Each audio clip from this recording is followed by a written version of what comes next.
सेब के फलों को हाथ से तोड़कर निकालना कठिन काम है, लेकिन ये करना आवश्यक है जिससे कि हमारा मुनाफा बढ़े। हिमाचल प्रदेश में सेब उद्योग के विस्तार के लिए क्लोनल रूट स्टॉक व आधुनिक तकनीकों के उपयोग को बढ़ावा दिया जा रहा है, जिस कारण से फलों की सही समय पर थिनिंग करना आवश्यक है। फ्रूट थिनिंग को प्रायः बसंत ऋतु में करना चाहिए। उचित तरीके से करने पर ज्यादा फसल और उच्च गुणवत्ता वाले फल प्राप्त होते हैं।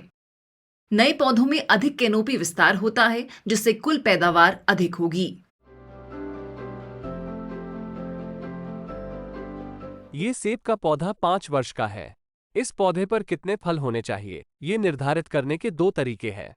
पहला तरीका है ट्रंक क्रॉस सेक्शनल एरिया का इस्तेमाल करके तने का आकार मापना, और दूसरा तरीका है थिनिंग डिस्क का उपयोग करके, जिससे हम कोई भी प्रतिनिधि शाखा को चुनेंगे और डिस्क की सहायता से उस शाखा की सही फल सीमा को तय करेंगे। इस प्रकार उपयुक्त शाखाओं का चुनाव करके पूरे पौधे पर फसल को निर्धारित किया जा सकता है।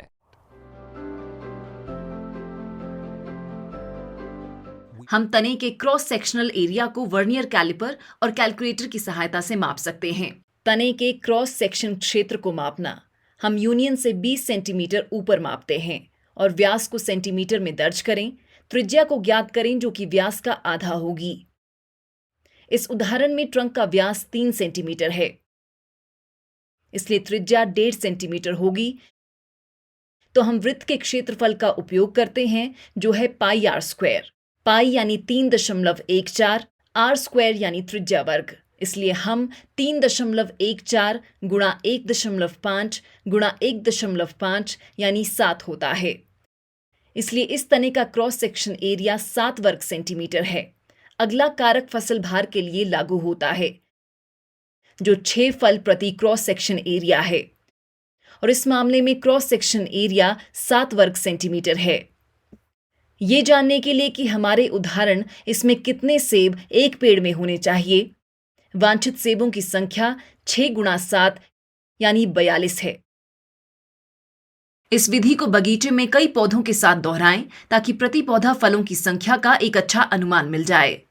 तो इस 5 साल के पौधे के लिए, जिसका व्यास 5 है और हमारी गणना हमें 20 वर्ग सेंटीमीटर का ट्रंक क्रॉस सेक्शनल एरिया देती है, तो 20x6 = 120। तो हम 5 साल पुराने पेड़ से 120 फल ले सकते हैं। यहां तक कि छोटे पेड़ के लिए भी ट्रंक क्रॉस सेक्शनल एरिया को इस्तेमाल कर सकते हैं। ये सुनिश्चित करें कि वहां ज्यादा फल ना हो, अन्यथा पौधे की कैनोपी नहीं बढ़ेगी और सेब का आकार भी छोटा होगा। अगर पौधे की सही तरह से थिनिंग की गई हो तो एक अच्छी कैनोपी का निर्माण होगा। थिनिंग डिस्क हमें बताती है कि हर शाखा पर कितने फल होने चाहिए। इसे ब्रांच क्रॉस सेक्शनल एरिया या BCA भी कहते हैं। ये डिस्क हिमाचल में रेड डिलिशियस के लिए विकसित की गई है। डिस्क को तने से 5 सेंटीमीटर दूर शाखा पर रखा जाता है। 3 से 4 फल प्रति cross sectional area standard factor है।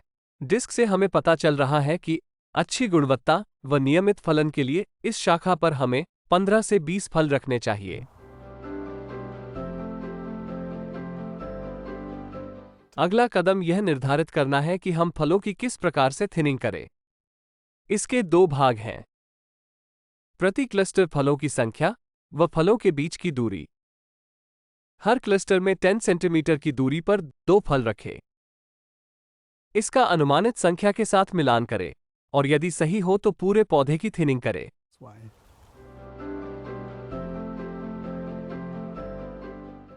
बड़े पेड़ों के लिए क्रॉप लोड का अनुमान लगाना ज्यादा मुश्किल है। यह एक 20 वर्ष का रेड चीफ किस्म का पौधा MM106 रूट स्टॉक पर है। पंक्तियों के बीच दूरी 4.5 मीटर व पौधों के बीच 2 मीटर की दूरी है। प्रति हेक्टेयर 1100 पौधे लगाए गए हैं। फलों की संख्या के लिए हम हिस्टोरिकल डेटा का इस्तेमाल कर सकते हैं, जैसे कि यदि उत्पादकता 60 मीट्रिक टन प्रति हेक्टेयर है तो अच्छे आकार व रंग के लगभग 400 से 450 फल इस पेड़ पर होने चाहिए। यहाँ हमारे पास बहुत अच्छा रंग है। मेरा अनुमान है कि 1 और 2 फल प्रति क्लस्टर सिंगल और डबल स्पेसिंग पर रखने से 400 से 450 फलों के लक्ष्य को पालेगा। निर्धारित संख्या तक पहुंचने के लिए पहले कुछ पौधों को टेस्ट थिन करना चाहिए। उसके बाद फलों को गिने ताकि यह पता चले कि हम निर्धारित फल संख्या तक पहुंच जाए। थिनिंग और फसल प्रबंधन सामान्य तौर पर किए जाने वाली एक बेहद प्रभावी प्रक्रिया में से एक है। हालांकि हमें फसल प्रबंधन को विविधता, ऊंचाई और पौधे की उम्र को ध्यान में रखकर ही करना चाहिए।